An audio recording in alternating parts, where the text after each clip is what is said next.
اللہم صلی علی سیدنا و مولانا محمد وبارک وسلم وصلی علیہ۔ بسم اللہ الرحمن الرحیم۔ ناظرین، جس نے یہ سورت فجر میں 41 بار پڑھ لی، علماء لکھتے ہیں کہ اسے اس دنیا میں تمام خزانے مل جاتے ہیں، نہ اسے کبھی بیماری ہوگی اور نہ ہی کبھی مالی پریشانی ہوگی۔ فجر کے بابرکت وقت میں جو شخص قرآن مجید کی ایک سورت صرف 41 بار پڑھ لیتا ہے تو علماء کرام اور بزرگان دین فرماتے ہیں کہ اس دنیا کے تمام خزانے اسے حاصل ہو جاتے ہیں، اور ایسا انسان نہ تو کبھی بیمار ہوتا ہے نہ ہی اسے مالی پریشانی ہوتی ہے۔ ایسی صورت کہ جسے آپ صبح فجر کے وقت میں 41 بار پڑھنے کا اپنا معمول بنا لیں تو آپ کی زندگی سے تمام بیماریاں، تمام پریشانیاں اللہ کے فضل و کرم سے انشاءاللہ ختم ہو جائیں گی، اور دنیا کے سارے خزانے آپ کے قدموں میں ہوں گے۔ گھر میں رزق، مال اور جان میں خوب برکت ہوگی، اور یہ بزرگان دین کا آزمودہ عمل ہے۔ ناظرین، اللہ کے احکامات کو بجا لانے اور ممنوعات سے اجتناب برتنے کا نام بندگی اور عبادت ہے، اور اسلام کے نزدیک عبادت کا مفہوم نہایت وسیع ہے۔ اسلام کا مطالبہ ہے کہ انسان کی پوری زندگی عبادت سے عبارت ہو، وہ اس طرح زندگی بسر کرے کہ اس کا ہر کام عبادت میں شمار ہو، اور اس کا واحد طریقہ یہی ہے کہ وہ اللہ کے بتائے ہوئے طریقے کے مطابق زندگی گزارے، ہر بات میں حکم الہی کو پیش نظر رکھے۔ اور اسلام اس بڑی عبادت کے لیے انسان کو جن ذرائع سے تیار اور اس کی تربیت کرتا ہے، عرف عام میں انہیں عبادت کہا جاتا ہے، لیکن دراصل یہ تمرینات عبادت ہیں، اور انہیں ارکان اسلام بھی اسی وجہ سے کہا جاتا ہے کہ اسلام کی عمارت انہی ستونوں پر قائم ہے۔ ناظرین و سامعین، ارکان اسلام میں نماز سر فہرست ہے، اور ان تمام عبادات میں نماز کو جو اہمیت اور فضیلت حاصل ہے وہ کسی بھی صاحب ایمان اہل نظر سے پوشیدہ نہیں ہے۔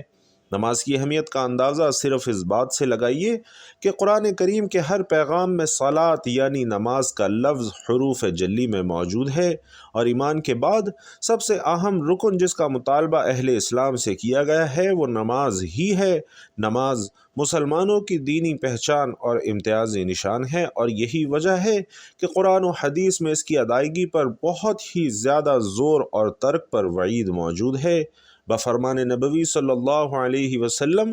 نماز کی دین میں وہی اہمیت ہے جو کہ انسانی جسم میں سر کی ہے۔ مومن اور کافر کے درمیان امتیاز کرنے والی چیز نماز ہے، لہٰذا جس نے اسے چھوڑا اس نے کفر کیا۔ تو ناظرین، اس وعید سے اندازہ لگایا جا سکتا ہے کہ اسلام میں نماز کی اہمیت کیا ہے، اور جو چیز جس قدر اہم اور ضروری ہوتی ہے اس کی بجا آوری پر اجر و ثواب بھی اسی قدر زیادہ ملتا ہے۔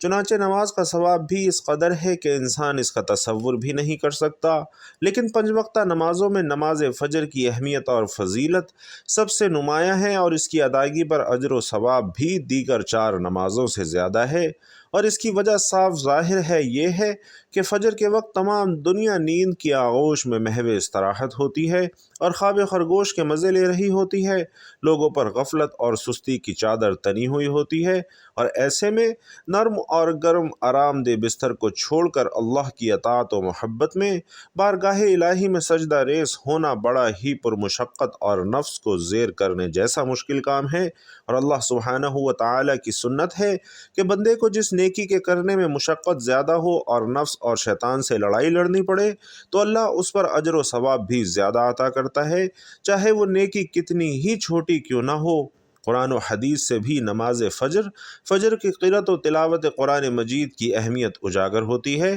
جس سے فجر کے وقت اور نماز فجر کی اہمیت کا پتہ چلتا ہے۔ سورت بنی اسرائیل میں فرمایا گیا کہ فجر کا قرآن، بے شک فجر کی نماز میں پڑھے جانے والا قرآن محسوس و مشہود ہو کر سامنے آ جاتا ہے، یعنی اگر فجر کی نماز میں پڑھا جانے والا قرآن سمجھ کر بغور پڑھا یا سنا جائے تو وقت فجر کے تمام انوار و تجلیات اور قرآنی فیوز و برکات متشکل ہو کر اللہ کے وجود اور اس کی وحدانیت کی گواہی دیتے محسوس ہوتے ہیں۔ احادیث نبوی صلی اللہ علیہ وسلم سے بھی نماز کی اہمیت، فضیلت اور نورانیت کا پتہ چلتا ہے۔ آپ صلی اللہ علیہ وسلم نے فرمایا کہ فجر کی 2 سنتیں دنیا اور دنیا کی ہر چیز سے زیادہ افضل ہیں۔ قرآن و حدیث اور اسلامی لٹریچر میں دنیا سے مراد مشرق و مغرب، شمال و جنوب کا کرۂ ارض نہیں بلکہ دنیا سے مراد ہے یہ کائنات اور اس کی تمام تر نعمتیں، خزانے، دولت و ثروت، حکومت و سطوت، یہ سب مراد ہے۔ تو سوچئے کہ جب فجر کی 2 سنتوں کی یہ فضیلت ہے کہ پوری دنیا کی نعمتیں اور خزانے اس کے سامنے ماند اور ہیچ ہیں، تو پھر فجر کے فرض کا کیا عالم ہوگا۔ ناظرین کرام، صحیح مسلم کی روایت میں ہے کہ رسول علیہ السلام نے فرمایا کہ جو شخص فجر کی نماز پڑھ لیتا ہے وہ اللہ کے ذمے میں آ جاتا ہے، یعنی جو شخص نماز فجر کا فریضہ ادا کر لیتا ہے وہ اللہ کی حفاظت میں چلا جاتا ہے اور اسے کوئی بھی نقصان نہیں پہنچا سکتا۔ اور بخاری اور مسلم ہی کی ایک روایت میں ہے کہ جس نے 2 ٹھنڈے وقت کی نمازیں یعنی فجر اور عصر ادا کر لی تو وہ جنت میں داخل ہوگا۔ یعنی آپ صلی اللہ علیہ وسلم نے فجر اور عصر ادا کر لینے والے کو جنت کی بشارت سنائی ہے۔ اور ایک اور روایت میں ہے کہ رسول اللہ صلی اللہ علیہ وسلم نے فرمایا کہ جو شخص عشاء کی نماز با جماعت ادا کرے گا اسے آدھی رات کی قیام کا ثواب ملے گا، اور جو عشاء اور فجر کی نمازیں با جماعت ادا کرے گا اس کے لیے پوری رات کے قیام کا ثواب ہوگا۔ ناظرین، نماز فجر کی ادائیگی میں ہماری سستی اور غفلت، کوتاہی اور کاہلی انتہا درجے کو پہنچی ہوئی ہے۔ کوئی بھی موسم ہو،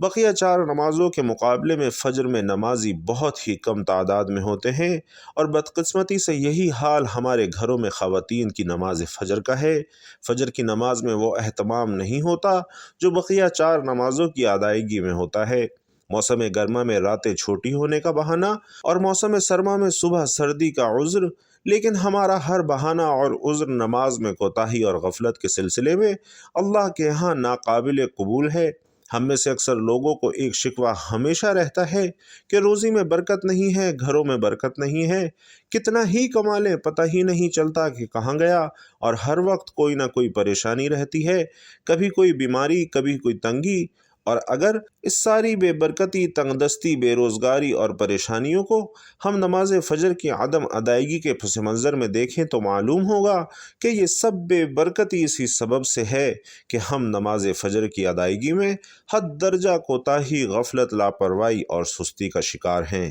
رسول اللہ صلی اللہ علیہ وسلم کی اس حوالے سے متعدد احادیث موجود ہیں جن میں رزق کی تقسیم اور فراوانی اور برکت کو نماز فجر کی ادائیگی سے مشروط کیا گیا ہے۔ ایک فرمان نبوی صلی اللہ علیہ وسلم کا مفہوم ہے کہ رزق تقسیم کرنے والا فرشتہ ہر صبح فجر کے وقت بندوں کا رزق لے کر زمین پر اترتا ہے، لہٰذا جو دروازہ فجر کے وقت کھلا ہوتا ہے فرشتہ اس کا رزق دروازے پر رکھ کر چلا جاتا ہے، اور جو دروازہ فجر کے وقت بند ہوتا ہے تو فرشتہ اس کا رزق واپس لے کر چلا جاتا ہے۔ تو ناظرین، اس فرمان نبوی صلی اللہ علیہ وسلم میں فجر کے وقت دروازہ کھلا ہونے کا مطلب یہ ہے کہ جس گھر کے افراد صبح فجر کے وقت بیدار ہو کر نماز فجر ادا کرتے ہیں انہیں ان کا رزق عطا کر دیا جاتا ہے، جبکہ دروازہ بند ہونے سے مراد یہ ہے کہ جس گھر کے رہنے والے صبح فجر کے وقت سوتے رہتے ہیں اور نماز فجر کی ادائیگی میں غفلت اور کوتاہی کے مرتکب ہوتے ہیں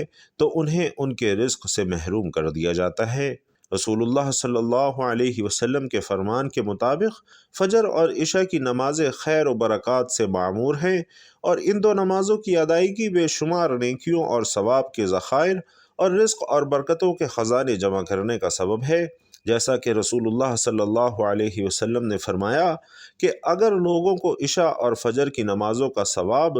اجر اور خیر و برکات معلوم ہو جائیں تو وہ ان 2 نمازوں میں ضرور آئیں، چاہے کولوں کے بل گھسیٹتے ہوئے ہی کیوں نہ آنا پڑے۔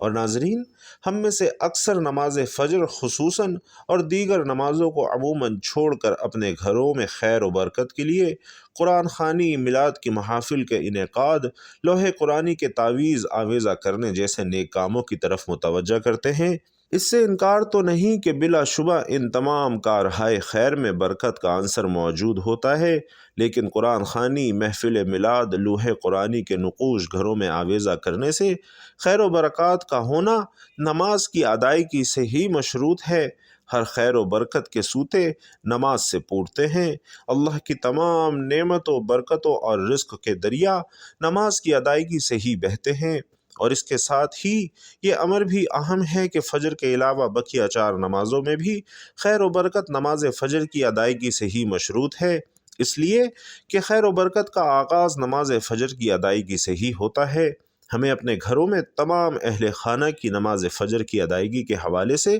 اپنا اور اپنے گھر کا جائزہ لینے اور محاسبہ کرنے کی اشد ضرورت ہے۔ اللہ تعالیٰ قرآن مجید میں ارشاد فرماتا ہے، اے ایمان والو، خود کو اور اپنے گھر والوں کو اس آگ یعنی جہنم سے بچاؤ جس کا ایندھن آدمی اور پتھر ہیں۔ اور ناظرین، یاد رکھیے کہ نماز فجر کی کوتاہی اور غفلت اور نماز نہ پڑھنا گھر کی نحوست کی علامت کا آغاز ہے۔ رسول علیہ السلام نے ایسے مسلمان کو خبیث اور منافق قرار دیا ہے۔ آپ صلی اللہ علیہ وسلم فرماتے ہیں کہ ایسے شخص کو میرا دل چاہتا ہے آگ لگا کر جلا دوں۔ اللہ اکبر! ناظرین، کتنی بڑی وعید ہے۔ اور ہمارے نوجوان جو رات رات بھر موبائل پر یوٹیوب، گوگل، فیس بک، واٹس ایپ اور نہ جانے کن کن غلاظتوں میں غوطہ زن رہتے ہیں اور عین فجر کے وقت سو جاتے ہیں، انہیں ان وعیدوں اور تنبیہات سے عبرت و سبق اور نصیحت حاصل کرنی چاہیے۔ اور یہ بات ہر مسلمان کو ذہن نشین رکھنی چاہیے کہ نماز فجر میں ناغہ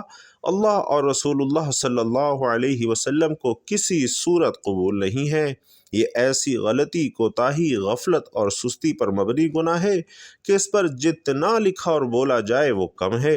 حضرت عثمان رضی اللہ تعالی عنہ سے مروی ہے کہ رسول اللہ صلی اللہ علیہ وسلم نے فرمایا کہ تم میں سے بہتر شخص وہ ہے جو خود قرآن حکیم سیکھے اور دوسروں کو بھی سکھائے۔ اسی طرح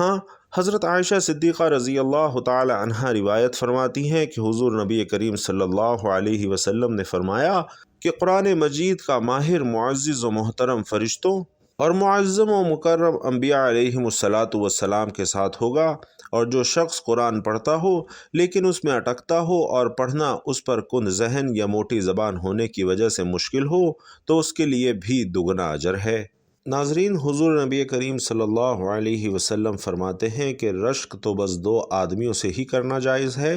پہلا وہ شخص جسے اللہ تعالیٰ نے قرآن پڑھنا اور سمجھنا سکھایا تو وہ دن اور رات کے اوقات میں اس کی تلاوت اور اس میں غور و فکر کرتا ہے، اور اس کا پڑوسی اسے قرآن پڑھتے ہوئے سنتا ہے تو کہہ اٹھتا ہے کہ کاش مجھے بھی اس کی مثل قرآن عطا کیا جاتا تو میں بھی اسی کی طرح عمل کرتا جس طرح یہ کرتا ہے۔ اور دوسرا وہ شخص ہے کہ جسے اللہ تعالیٰ نے مال بخشا ہے اور وہ اسے اللہ کی راہ میں صرف کرتا ہے۔ دوسرا شخص اسے دیکھ کر کہتا ہے کاش مجھے بھی اتنا مال ملتا جتنا اسے ملا ہے تو میں بھی اس طرح صرف کرتا جس طرح یہ صرف کرتا ہے۔ اور حضرت جابر بن عبداللہ رضی اللہ تعالی عنہ بیان کرتے ہیں کہ رسول علیہ السلام شہدائے احد کی تدفین کے وقت ان میں سے دو صحابہ کرام کو ایک کپڑے یعنی کفن میں جمع فرماتے اور دریافت فرماتے کہ ان میں سے قرآن مجید کسے زیادہ یاد ہے۔ جب ان دونوں میں سے کسی ایک کی طرف اشارہ کیا جاتا تو اسے قبر میں پہلے اتارتے اور فرماتے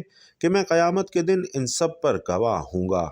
ناظرین، امام مالک رضی اللہ تعالی عنہ بیان فرماتے ہیں کہ ان تک یہ روایت پہنچی کہ حضور نبی کریم صلی اللہ علیہ وسلم نے فرمایا، میں تمہارے پاس دو چیزیں چھوڑے جا رہا ہوں، اگر انہیں تھامے رکھو گے تو کبھی گمراہ نہ ہوگے، یعنی اللہ کی کتاب اور اس کے نبی کی سنت۔ اور ایک دن حضور نبی کریم صلی اللہ علیہ وسلم خطبہ دینے کے لیے مکہ اور مدینہ کے درمیان اس تالاب پر کھڑے ہوئے جسے خم کہتے ہیں۔ آپ صلی اللہ علیہ وسلم نے اللہ کی حمد و ثنا کے بعد فرمایا، میں تم میں دو عظیم چیزیں چھوڑ کر جا رہا ہوں، ان میں سے پہلی اللہ کی کتاب ہے جس میں ہدایت اور نور ہے، اللہ کی کتاب پر عمل کرو اور اسے مضبوطی سے تھام لو۔ پھر آپ صلی اللہ علیہ وسلم نے کتاب اللہ کے احکامات پر عمل کرنے پر ابھارا اور اس کی طرف ترغیب دلائی، اور پھر فرمایا کہ دوسری چیز میرے اہل بیت ہیں، میں تمہیں اپنے اہل بیت کے متعلق اللہ سے ڈراتا ہوں، میں تمہیں اپنے اہل بیت کے متعلق اللہ سے ڈراتا ہوں،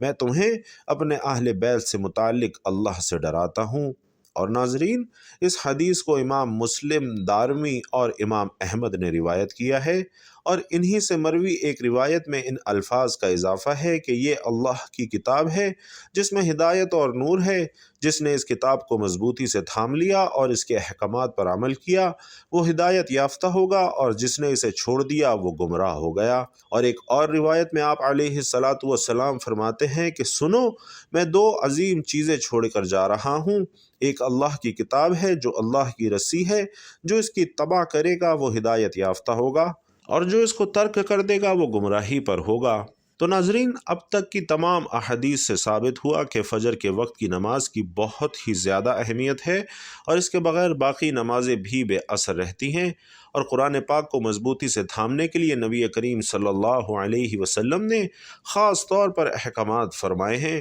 نماز کی پابندی اور قرآن کی تلاوت بار بار بیان فرمائی گئی ہے، خواہ اللہ کا قرآن ہو یا احادیث کی کتب ہوں۔ تو ناظرین کرام، آج کے اس وظیفے کی جانب چلتے ہیں۔ آج کی جو وظیفے والی آیات میں آپ کی خدمت میں پیش کرنے والا ہوں ناظرین، وہ سورۃ الفاتحہ کی آیات ہیں، اور یہی ایک صورت ہے جو اللہ کے غضب کو بجھاتی ہے اور اللہ کی رحمت کو جوش دلاتی ہے۔ تو آپ نے اپنا یہ معمول بنا لینا ہے کہ صبح فجر کی نماز کے بعد یا کسی بھی نماز کے بعد آپ نے 41 مرتبہ سورۃ الفاتحہ کا ورد کرنا ہے۔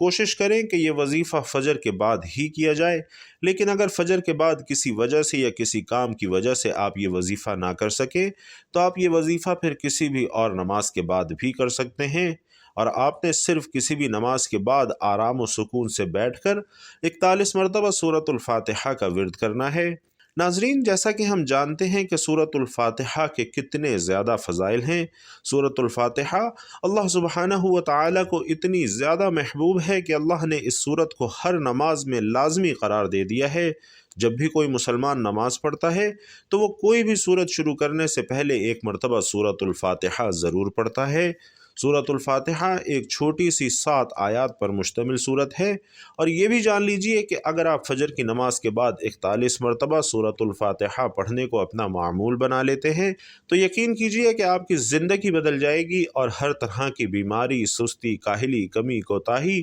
بے برکتی، بے اتفاقی، بے توجہی، بے ثباتی اور بے رغبتی آپ کی زندگی سے بالکل نکل جائے گی، اور چند ہی دن کے لگاتار عمل سے انشاءاللہ قرآن کے اور اسلام کے اسرار و رموز آپ پر آشکار ہونا شروع ہو جائیں گے۔ اللہ سبحانہ و تعالی ایسے شخص کو اپنے خاص اور مقرب بندوں میں شامل فرما لیتا ہے، اور پھر اس کی تمام حاجات اللہ سبحانہ و تعالی اپنے ذمہ کرم میں لے لیتا ہے۔ ایسے غیبی خزانے اللہ اپنی قدرت کاملہ سے اسے عطا فرماتا ہے کہ جن کا کبھی گمان بھی اس کے دل و دماغ میں نہیں گزرا ہوتا۔ اس کی زبان سے نکلی ہوئی ہر بات اللہ عز و جل کے ہاں شرف قبولیت حاصل کرنے لگتی ہے۔ تو ناظرین، چند ہی دن کے عمل سے انسان کی زبان میں وہ تاثیر پیدا ہونے لگتی ہے کہ ایسا شخص اگر کسی بیمار کو 7 بار سورۃ الفاتحہ پڑھ کر دم کر دے تو اللہ اسے شفا عطا فرما دیتا ہے۔ ایسا انسان جو روزانہ فجر میں 41 مرتبہ سورۃ الفاتحہ پڑھتا ہے تو دن بدن اس کے رزق میں، مال و دولت میں اور اس کی صحت میں اضافہ ہوتا جاتا ہے، اور ایسے انسان کے ہر معاملے میں اللہ کی رحمتیں اور برکتیں شامل حال ہو جاتی ہیں۔ الغرض ایسا انسان جو بھی اور جب بھی اللہ سبحانہ و تعالی سے مانگتا ہے تو اللہ اسے شرف قبولیت عطا فرماتا ہے۔ تو ناظرین، آزمائش شرط ہے۔ تمام وظیفوں کا سردار وظیفہ آپ کو بتایا ہے۔ جس نے بھی اس وظیفے کو اپنی زندگی میں شامل کیا ہے تو اس نے اپنی آنکھوں سے رحمتوں اور برکتوں کا نزول ہوتے بھی دیکھا ہے۔ اللہ تبارک و تعالی سے دعا کرتا ہوں کہ ہم سب کو نیکی کی بات سننے، سمجھنے اور اس پر عمل کرنے کی طاقت اور توفیق و مرحمت فرمائے، آمین یا رب العالمین۔ اور محترم ناظرین، آخر میں گزارش ہے کہ ایک خوبصورت اور پیارا سا درود صلی اللہ علیہ وآلہ وسلم ہدیتاً تحفتاً کامنٹ باکس میں ضرور لکھتے جائیے گا۔ اللہ تعالیٰ آپ سب کا حامی و ناصر ہو، آمین یا رب العالمین۔